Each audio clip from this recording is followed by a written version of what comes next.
is a creative conversation. So, first question, who are you? Who are you? Who are you? Yeah. So tell me, who are you? My name is Dave, also known as Black Dave, recently known as Black Dave Mark II. I describe myself as a creative person working at the intersection of anime, rap music, streetwear, and sneakers. I'm Sky, and right now I'm painting. I do radical art. My name is Dominic Hodge. I go by Jakeem the Dream. I'm a visual artist. I believe what I do is visual alchemy or Afro alchemy, where I take the Black experience, Black consciousness, Afrofuturism, and create a visual medium for it. I'm Asia May. I'm Charleston's current sitting poet laureate. I'm a filmmaker, amateur potterist. Amateur clay artist. But for the most part, I'm Dee and Dewey's daughter. I'm Black and Southern and a artist trying to make an artful life. My name is Aaron Drummond. I am a self-taught, multidisciplinary artist. I've been in the art world in Charleston for 21 plus years. And now I'm taking on a new venture of opening a new studio that will also have space so that I can showcase other artists. I am a human being. Period. I'm a believer. No, I'm a dancer. I work in the nonprofit space. I do many things. My name is Concept Rich. I am a visual artist and a sound artist from Charleston, South Carolina. I am an improviser. I'm a punk. Let's just go with punk. I think that's been my mindset, just to kind of gain more confidence in who I am as an artist. I am a daughter of a preacher and an educator. I'm an artist through and through. Yeah. Top of the head to the bottom of my feet. There I'm a we go. storyteller. Yeah. And I will tell stories that I care about until I breathe my last breath. And I'm learning to allow myself space for my feelings. How did you get to this place as a creator, as an artist, and what kind of drives you to continue to move through that kind of inspiration? So when I first started off, it was mostly just kind of music-based stuff when it came to graphic design, like rap and stuff like that, Black pop culture, things like that. I didn't do too much creating when it came to stuff that was based on my life as a whole. And to be honest, I think it was probably because it was from an ashamed place. I think I didn't really know how to tell someone about who I was or where I came from or who my parents are or anything. I think as I got older and started to kind of get more grounded in my practice, I began to look at myself and look at my surroundings and where I come from. And I find that doing that has afforded me a lot more freedom, because at this point I realize that no one knows me better than me. And so I think it's made making an artist a whole lot more easier. You know, as a collage artist as well, it's like, what is your style? Because it could be anything if you're pulling from everything. Yeah. Even in that, settling on collage as my main source of inspiration has just been, it's been a nice process of just figuring out and sculpting what I want to be, who I want to be represented as, you know? I do spend a lot of my time in other realms. Yeah. Is that part of your process to either create a piece of poetry or a piece of writing? Like, what's the ritual like for you, if there is one? For the most part, like, I get downloads constantly. If I'm in good headspace, if I'm feeling clear, I'm getting the downloads and I'm like recording them on my phone real quick so I can remember and come back to it later. Yeah. I think the thing is just for my spiritual hygiene to be good and good standing, and that's kind of the ritual. I never have the ritual where I'm starting to write, like, okay, I'm sitting down, the lay getting things the out, tea. light a candle. I've tried that. I used to be that person, but that person is so heavily tied to school and like institutions. Yeah. And I've never really found my space in that. I was like a very good student in like school, but I was also doing things by a book. Yeah. And versus just letting it come out of you when it wants to and how it wants to. And when I look back at a lot of those poems, like, I'm like, oh God, what is this? Like, who? Like, what was I feeling? Yeah, because like I don't know that voice. I'm not familiar with that voice. Whereas like I can tell when there are poems that I wrote like where I was like having a moment, or like I felt this thing come to me intuitively. I can look back at those and be like, okay, I know who that girl was. I know what she was going through. I know, like, she's still in here. I just have to be in like clean space. Just letting things flow seems to create a very meaningful and honest experience for you. And when you're creating work that is more your passion work as opposed to your work, right? Do you find that you kind of get into another world or a realm?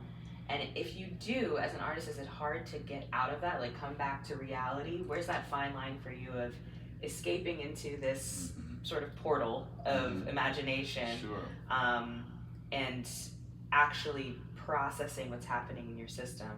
Yeah, I tend to get lost in the work when I am creating for passion. Sometimes hours will pass and I will not have realized it. But when I'm working on the things that I do for work, I'm on a timer.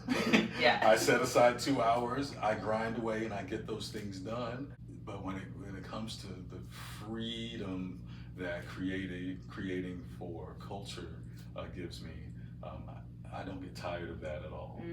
So it's like you can just sort of, if you didn't have the work, you would just kind of exist in that space for as long as you can. Exactly. Until you become the timer yourself. Right. Say, okay, enough is enough. Let me take a step back. Or until I no longer have a way to fund that. Fair. That's fair. That's very realistic. Since you've been in this, I don't want to say slower season, but maybe in a more of a rest period within creativity, in the past like 30 to 60 days, has there been a moment where something, either you've been a part of something or something has happened to you that's felt really significant and meaningful, whether in or out of artistry and creativity? Yeah. I moved from New York. I moved with regret. I held on to that for a while. I didn't do it on my own terms. And I'm such an own terms person. Like, if I am going to cut my leg, it's going to be my fault. And I just couldn't settle my soul. The Lord was like, look at all this grace and this peace and this comfort I've given you. Like, I literally laid you down on a bed of pillows and I said, baby, I got you. And you still couldn't rest. And it wasn't until I went to New York, because I'm like, let me see. I'm going to be here. I'm going to audition. I'm going to see what it feels like. This heartbeat is going to feel the same way I remember it feeling, I realized, oh, I'm not supposed to be here right now. You need that confirmation. I did. The hustle and bustle was different in my body. Not in a negative way, just in a, this ain't you right now. Kind of way. It didn't feel as in alignment as it felt when you were leaving. Probably because you felt pushed out. So it's like, oh, I'm leaving something behind. Maybe you weren't. It taught me that to trust the process, which I already know to do. Don't fight so tough against what's easy. Because so many of my prayers, the Lord, do it with ease.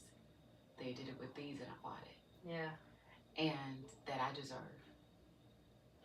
Beautiful. Whatever I want. And there's not much like meaning or purpose behind what it is that you create. It's just cool stuff. It feels fun. But if you could draw from anywhere, what do you think that there is something revolutionary or significant about being a creative or about being an artist or just creating something? Yeah, absolutely. Everyone is looking for something to connect to. There are a lot of people who make music and the releases in making music. I think for me, the releases in releasing the music. Childish Gambino said Erykah Badu told him, once you put the music out, it's like putting food out and not being in control of how people eat it. If I make a bowl of spaghetti and someone wants to eat it with chopsticks, I can't be mad that they ate it with chopsticks. I should be happy that they ate the spaghetti that I made. And that's how I think about creating and releasing. If one is able to see any sort of visibility or success or whatever, it makes the person who's connected with it feel like they can make it to where you got. And that's what's really important to me, is like, it's more the inspiration to put it out there versus just try making it but keep it sacred and secret to yourself. It's a somewhat selfish activity, and I don't think it's unimportant. I think it is important to heal yourself. The moment you see someone else do the thing that you either thought about doing or didn't know you could do or didn't see a pathway to, then it's like a door opened or a road lit up or whatever. And Yeah. to me, that's the thing. It's almost like you gave them spaghetti. They consumed it however they wanted, and Yeah. they brought you back Spaghetti. They're like, Spaghetti. oh, now I know how to make spaghetti. And if it's not spaghetti, that's sick because then it's like, it's their thing. Yeah. And that it's like, It's yeah, a whole new thing. your thing's inspired by my thing, but it's a totally different meal. And I think this meal will taste good to lots of people. Have you learned something about yourself through getting back into painting, like in the beginning of the year till now? One thing that I learned that I can actually see things, and the fact that I can envision it and put it on a canvas, is confirmation. I just gotta trust myself more, and I'm doing it now. What does it feel like when your intuition's kind of going off? Like, if you had to break it down to the sensations in your body, what does it feel like when those ding ding ding antennas are going off? Yeah. At first, it feels like anxiety. Mm-hmm. It feels like a panic attack, actually. Mm. That's how it used to feel. Now it feels like, okay, I know what I know. I'm just gonna, it's however I feel like addressing it, I will address it. If I don't need to, then I shouldn't, and just leave it alone. Nice. I don't have to confront everything that I feel. Good. I know that panicky feeling you're talking about where it's like your stomach drops and everything feels heavy and shaky. Yeah. And it does take a lot to recognize that and then kind of self-soothe rather than jumping off of reaction. Yeah. I'm learning to be better at that. I'm still learning too. Yes. But It's a work in progress. It's better to just see how it is and see how you can move with that intuitive information. Yeah. And then whenever it comes up, you can be like, I told you so. I knew it, I told you so. What are you afraid of? What keeps you up at night? Because we're human, right? Absolutely. We can move through a lot of things, you have a lot of strength, but fear is a natural part of life. The fear of change. And I think that's because change is both positive and negative. In fact, change is a constant of the universe. Yes. Like everything changes. Historically, I've been someone who tried to, you feel safe in a controlled environment. So you're trying to curate your life, not realizing that you're also preventing yourself from changing. It's not about the fear of failing. Right. It's more of the fear of success, because with success comes a shift in your lifestyle, all kinds of things. Like, okay, Attention, accountability. it's so much. It's that's what you're afraid of. You're not afraid of failing because you're not going to fail. I don't believe I'm going to fail. But then also realizing that, I guess because it's going into unknown territory. Okay. So, yes, this would be amazing, but you also don't know, this life, you know how everything functions in this life. The good, the bad, it's not perfect, but because you become comfortable in it. Yeah, it's familiar. It's familiar. I'm like, no, I want It's to predictable. break, and I want to break that. I don't want to exist within that confines anymore. I'm like, that's hindering me. It's interesting, like a fear of freedom, almost. Yeah, but is what it really breaks down to. It's freedom, but also. Well, it's like the skydiving. Yeah. It's free. it's free, free. and but it is a lack of control. You don't actually know if you're gonna make it to the end of the trip, which would be landing safely, but you still do it anyway. That's a lot of internal responsibility, right? To feel like I don't want to die before I make impact, right? Because there's different levels of what that impact or success could really mean. So how do you, in addition to movement and flow, how do you come back home to yourself? Like, how do you take care of yourself and sort of hit that reset button? Being around family, friends, they pull me back down to earth. Whenever I've lived in a lot of places, whenever I was away for too long, I know this sounds crazy because you should be you. Like, how can you lose your sense of self? But I just felt like the longer I was away, something was missing. Yeah. And so every time I would go home and visit my grandparents at their church or just be with my family for the holidays, I felt re-energized in a way that even dance, I don't think, could do that to me. So I really think there's so much importance around your circle. Like, your circle's gonna refuel you. They're gonna bring you back down to earth when maybe you've flown up a little bit too high and whatever you got going on with work or your art or whatever. Yeah, when it feels like you're just kind of fluttering. I have so much to jumping do. From here this to is here so to here important. to here. Yeah. And it's like, you're a human. Yeah. Calm down. Yeah. come eat some chicken with the family and sit your behind down. Oh, okay. When you are trying for something that feels big or impossible or unrealistic, of course there's times where you can sort of use discernment on when that humility is necessary. Yeah. Especially if someone's never done something that you're pursuing before, right? So you can be like, okay, I appreciate it, but I'm gonna just go for this. But after you're in it, there is gonna be a moment where you're like, okay, who am I right now? What's actually happening to me in this moment? Maybe I do need to just take those words that were said earlier and connect with them now. Yeah. Now that I've already taken the step. Yeah. Let me take a little step back. Breathe for a minute. I think being from the South especially, it is a good reset place. Because it's simple. It's quiet. It's slower in its purest form. Yeah. You know, people try and make Charleston, especially now, like this big metropolitan area, and it's like, no, it's still at its core a very slow, quiet little region. And that's how it needs to stay. And that's how it needs to stay. It needs to just